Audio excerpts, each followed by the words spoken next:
দাসীমা, বলুন রানীমা। জানো মা, আমার এই সন্তানকে পেয়ে আমি ভীষণ আনন্দিত। শুধু আমি একা নয় মা, চম্পকনগরে যত আত্মীয় স্বজন প্রজাবাসী রয়েছে সবার মুখে হাসি ফুটেছে। ঠিক বলেছে। একটিবার ভেবে দেখেছো? বলুন। কিন্তু মা, ছয়টি সন্তানকে হারিয়ে যাওয়ার পর আবার আমি মা ডাক ফিরে পেয়েছি। মা ডাক হয়ে তো আমি বঞ্চিত হয়েছিলাম। সত্যি আমার বুকখানা ভরে যাচ্ছে মা। ঠিক বলেছে রানীমা। বলছি কি, আজকে যে ৬৬ দিন আতর ঘরে থাকতে হয়। সত্যি আতর ঘর থেকে বেরোতে হয় না, আর আতর ঘরে আজকের নিশি ঘুমাতেও হয় না, জানেন? তাই বুঝি। কিন্তু ধাত্রী মা, আমি বলতে চাইছিলাম যেমনি ভাবে আমার ছয়টি সন্তানকে আপনার গান শুনিয়ে ঘুম পাড়িয়ে দিতেন, আজ সে আপনার গান শুনিয়ে ঘুম পাড়িয়ে দিন। বেশ, দিন আপনার খবরটা আমাকে। বাপরে, চেহারা কত সুন্দর হয়েছে গো, একবার আমার মতো ফর্সা হয়েছে, দেখছেন? তারপরে আমার মতো ধবধব হয়েছে চেহারাটা একবার। রানীমা, আমি বলি কি, আপনি তো মা, তাই আপনি ঘুম পাড়িয়ে গান করুন। আমি গাইব। বেশ, দেখছেন আমার গান শুনে ঘুমাবে। আমার খোকন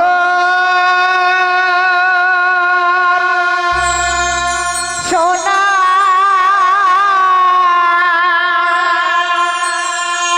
চাঁদে কোনা,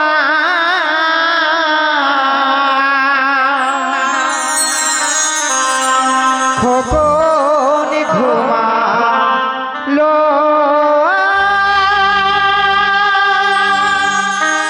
পাড়া জুড়ালো,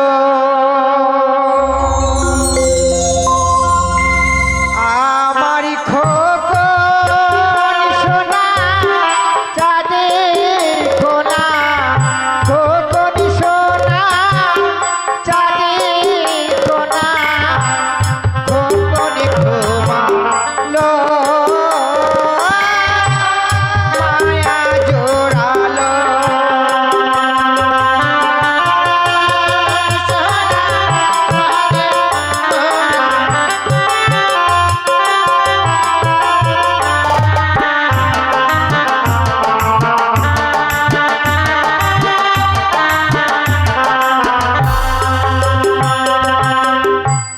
খোকন ঘুমাই সোনার খাটে, রূপার খাটে পা,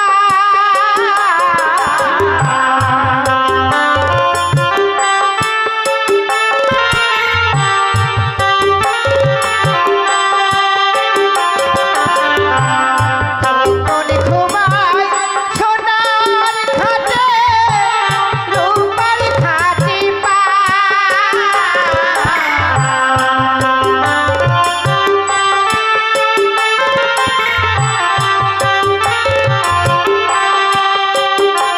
আমার খোকন সোনা চাঁদের কোনা, আমার খোকন সোনা চাঁদের কোনা, খোকন ঘুমালো পাড়া জড়ালো।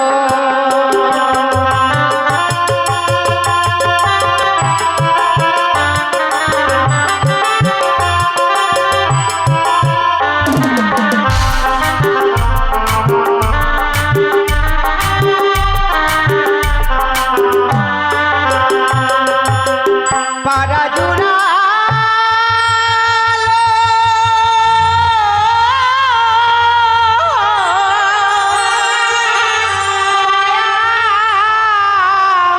জুড়ালো। রানীমা, আপনার গান শুনে আপনার কুকুর ঘুমিয়ে গেছে, দেখছেন? খোকন ঘুমিয়ে গেছে। তাই বলে কি, আপনার তো ক্লান্ত শরীর, আপনি যদি ঘুমিয়ে যান আমি জেগে থাকবো আজকে। আপনি জেগে থাকবেন? আপনি হয়তো জানেন না আমি 6 মাস জেগে থাকতে পারি। আপনি 6 মাস জেগে থাকতে পারেন? হ্যাঁ, 6 মাস। শুনুন ধাত্রীমা, 6 মাস যদি আপনি জেগে থাকতে পারেন হ্যাঁ। তাহলে তো কোনো অসুবিধাই নেই। হ্যাঁ, আমি বলছিলাম আপনি সদর দরজায় পাহারা দেবেন, বেশ তাই হবে। আর শিববান হতে গেলে আপনি আমাকে হ্যাঁ, হ্যাঁ, জেগে তুলবেন। বেশ তাই হবে। নিন আপনার খবর নিন।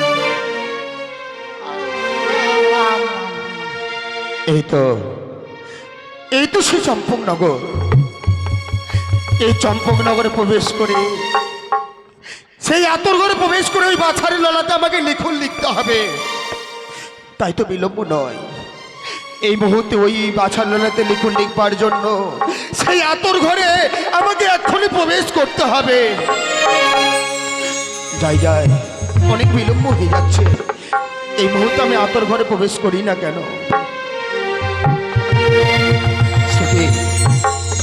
দেখি দেখছি আমি আতর ঘরে সদর দরজায় যেন সেই ধাত্রীমা যেন সেই দরজায় পাহারা দিচ্ছে। তবে কি ধাত্রীমাকে আমাকে লঙ্ঘন করে আমাকে প্রবেশ করতে হবে ওই আতর ঘরে? কিন্তু না না না, আমাকে যে প্রবেশ করতে হবে। কেননা একবার যদি নিশি প্রভাত হয়ে যায়, পূর্ব আকাশে যদি সূর্য উদিত হয়, তবে যে আমি আমার নিজের কুটির প্রাঙ্গণে ফিরে যেতে পারবো না। তাই যাই, এই মুহূর্তে আমি প্রবেশ করি।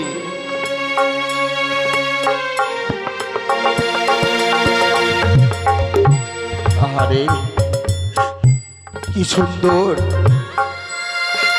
কি সুন্দর যেন একটি সন্তান জন্মগ্রহণ করেছে।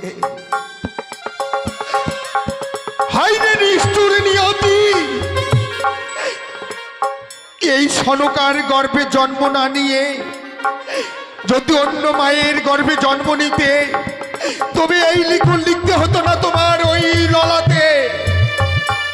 কেন কেন আমি মনসার সঙ্গে ৩০০ অঙ্গীকার করলাম? হতভাগী যেন ৬টি সন্তানকে হারাবার পরে অবশেষে এই সন্তানকে বক্ষ মাঝে পেয়েছিল। সেই সন্তানকে পেয়ে যেন দুঃখ, ব্যথা, যন্ত্রণা সবই কিছু ভুলে গিয়েছিল। কিন্তু আমি এমনই লিখন লিখতে এসেছি যে বাস্তবে কোনোদিন পরিণত হয় না। ওরে ওরে খোকা, কেন কেন আজকের দিনে এই রাজপ্রাসাদে জন্ম নিয়েছিস? আমি কেমন করে ওই মনসার কথা মতো লিখন লিখবো তোর ললাতে? না না না না, আমাকে যে লিখতেই হবে, কেননা আমি মনসাকে কথা দিয়েছি। তাই তো বিলম্ব না করে এই মুহূর্তে আমার লিখন শেষ করে এই আতর ঘর আমাকে পরিত্যাগ করতে হবে। না না না, এই মুহূর্তে আমি লিখবো।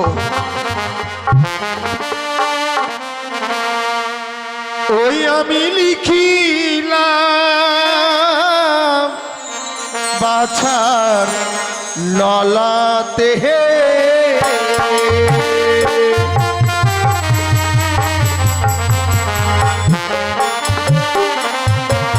ওই নয়া মন লিখন লিখবো আমি, এখন নাইতে পারে আমি।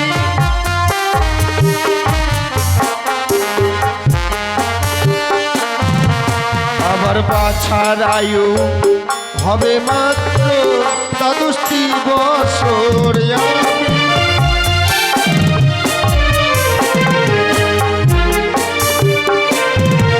ওই না ১২ বছরে দেখো মামি মা হরিবে আমি।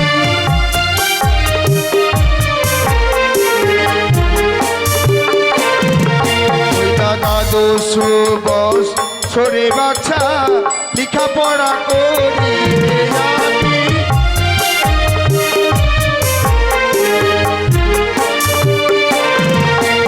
সত্যি ১২ বৎসর হবে তার আয়ু।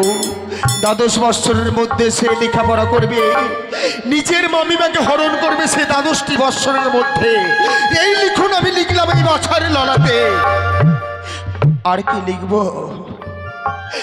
যে মনসা আমাকে কথাগুলো বলেছে, না জানি সেই লিখন লিখতে গিয়ে আমার যেন জিহ্বাখানা আড়ষ্ট হয়ে আসে, আমার যেন কলমখানা চলতে চলতে থেমে যায়। কেমন করে লিখন লিখব? তারপর কি লিখবো জানেন? ওই না ১২ বৎসরে দেখো বিবাহ করিবে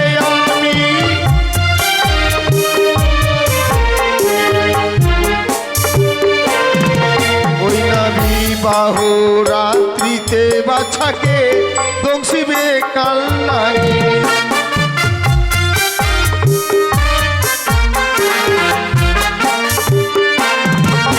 আবার তাহার স্ত্রী বক্ষে লইয়ে সাগরে ভাসিবে আমি।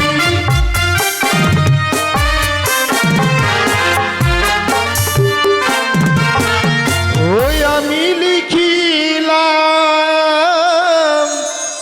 বাছার ললাতে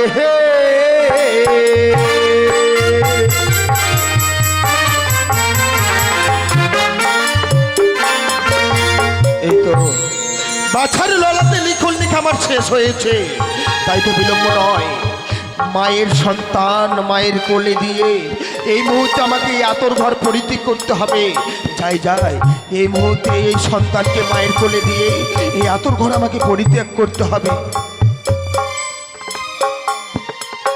যাই, এই মুহূর্তে আমি এই আতর ঘর থেকে বের হয়ে যাই। কি কে তুমি আদর করেছি? ছি ছি ছি ছি ছি। পুরুষ মানুষ হয়ে তুমি আদর ঘরে প্রবেশ করেছো, কে তুমি?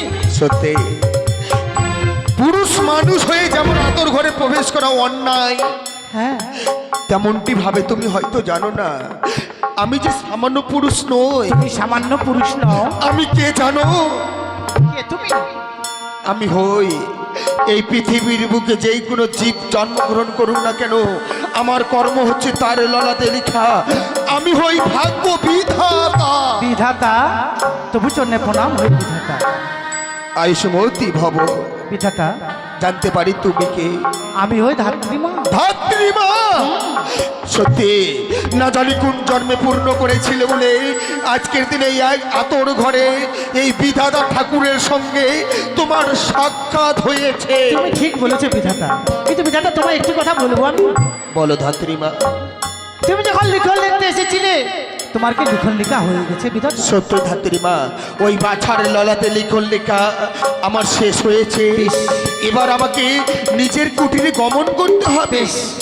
তোমার কুটিরে গমন করার আগে তোমায় কয়েকটি কথা বলবো।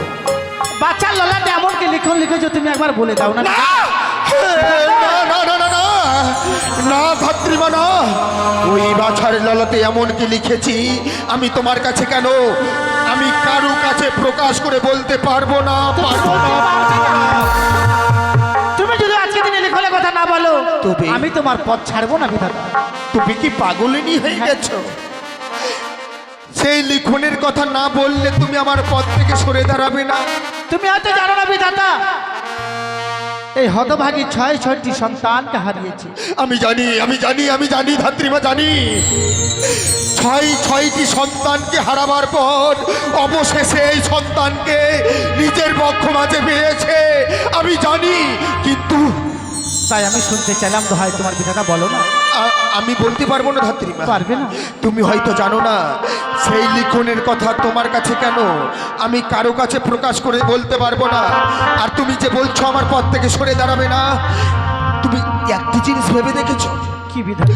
একটিবার যদি পূর্ব আকাশে সূর্য উদিত হয়ে যায়, সারাটি জীবনের জন্য আমাকে এই আতর ঘরে থেকে যেতে হবে।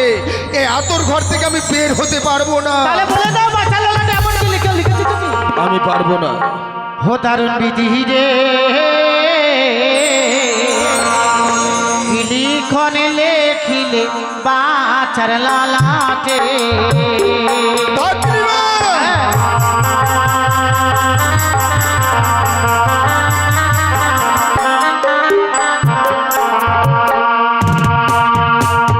হো দারুণ বিধি রে, লিখন লেখিলে বাচ্চার ললাটে। তুমি কি পাগল হয়ে গেছো? বলো না। আমি পারবো না। কি হবে?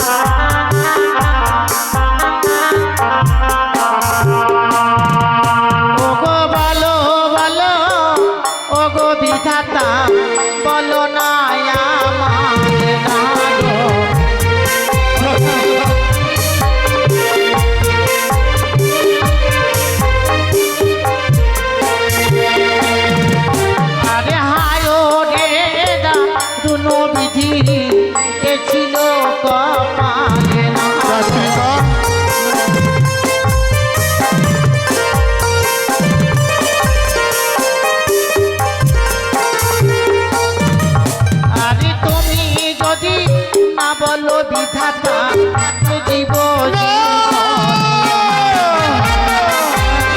কি বলছো তুমি? না, কি হতে পারে না। তাই হবে, তাই হবে।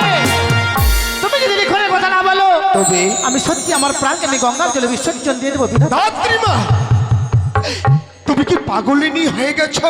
আমি পাগল হয়ে আমি জানি জানি জানি সেই লিখনের কথা যদি তোমার কাছে প্রকাশ করে না বলি, তুমি তোমার জীবনকে ওই গঙ্গার জলে বিসর্জন দেবে। সত্যি আজ রানীমার হয়ে তুমি যে এত দুঃখ কষ্ট যন্ত্রণা নিজের বুকের মধ্যে তুমি ধরে রেখেছো, তুমি হয়তো জানো না বিধাতা, এই হতভাগীকে আমি কাঁদতে দেখেছি।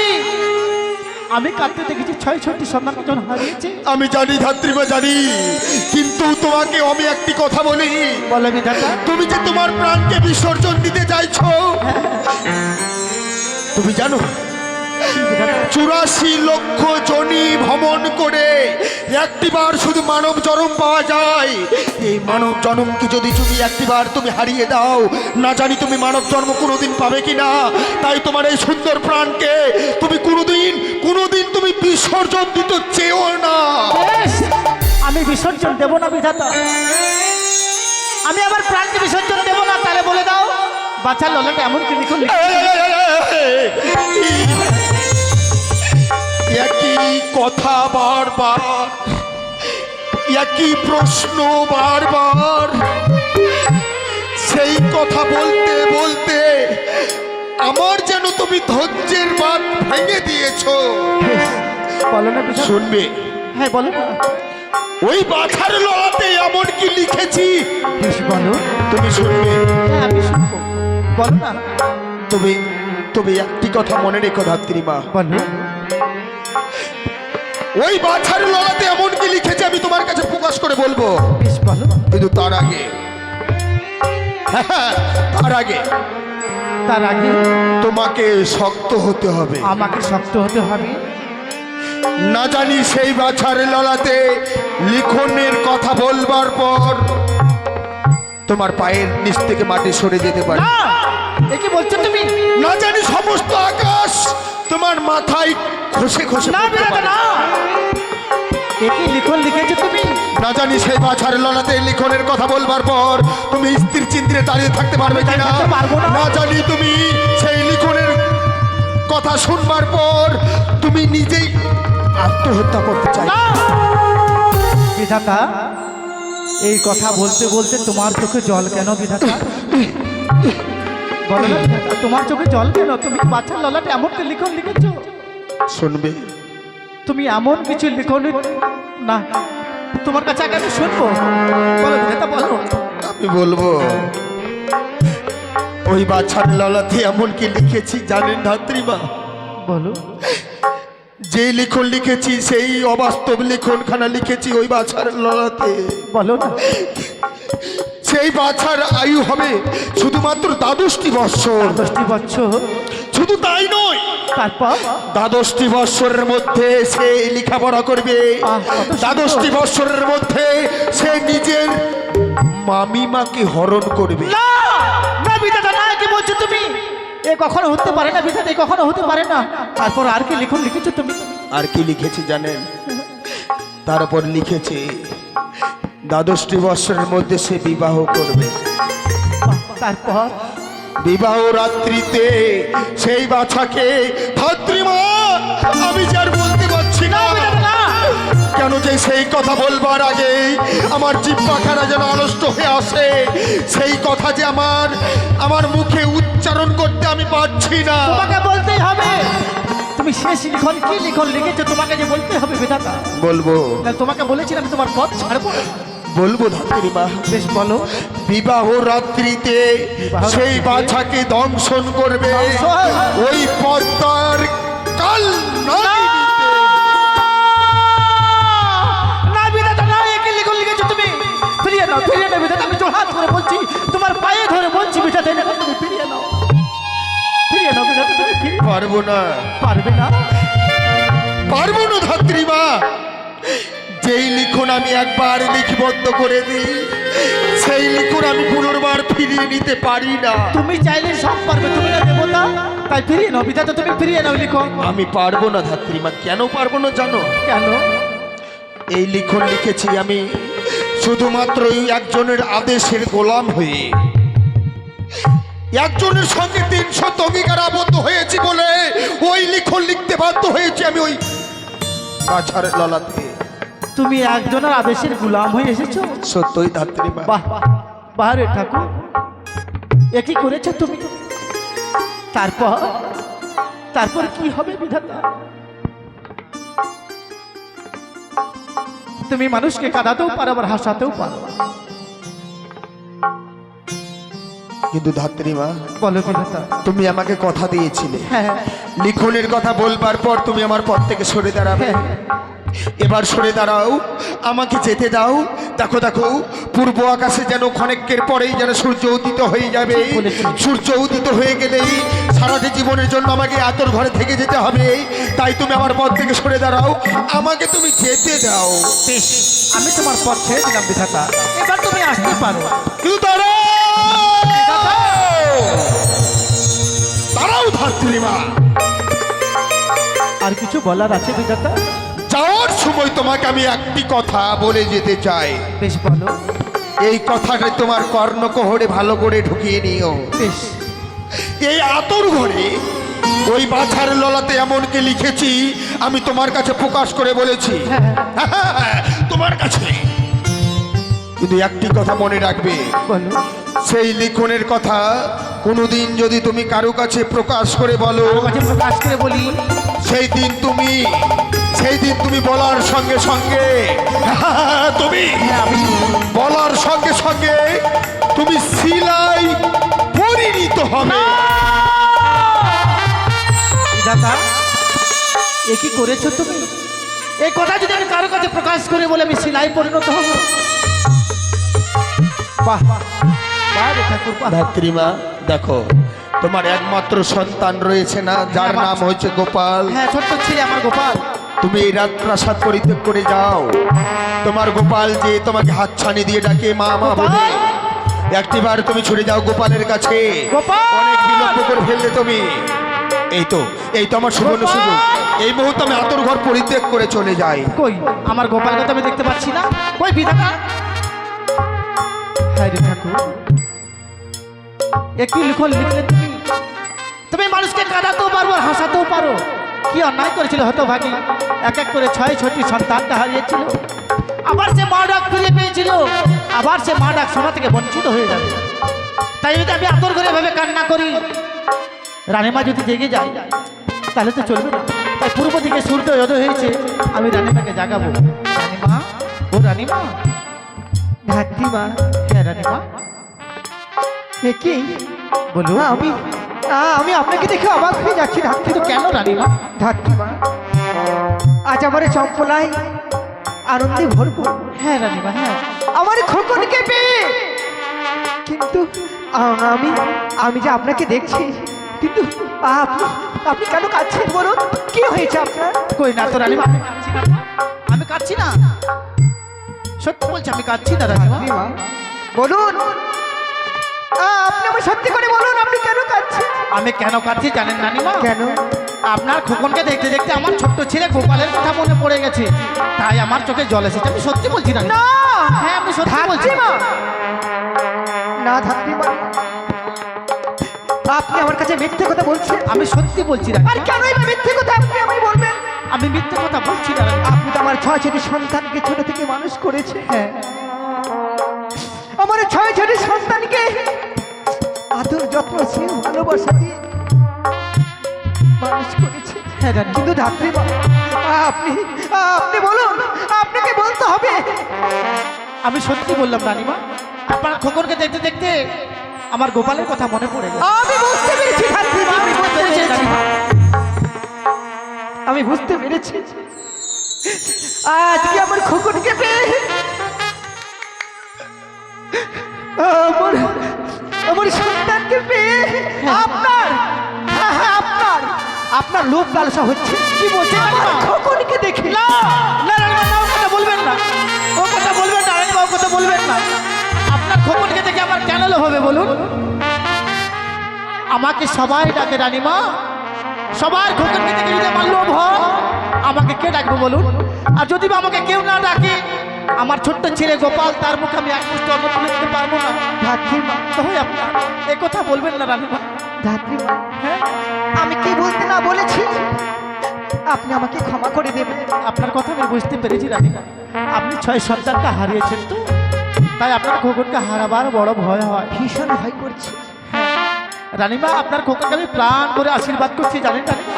ধাত্রীমা, আপনার খোকন আপনার কাছে সারাটি জীবন ধরে থাকবে, সারাটি জীবন ধরে। আমি তাই চেয়েছিলাম ধাত্রীমা, সারাটি জীবন যেন আমার কোল যেন পরিপূর্ণ করে রাখি আমার খোকো। শুধু তাই নয়, আমার মনে বড় বাসনা, আমি মনে বড় স্থির করেছি, আমার খোকনকে আমি এই চম্পক নগরীর রাজরাজা করাবো।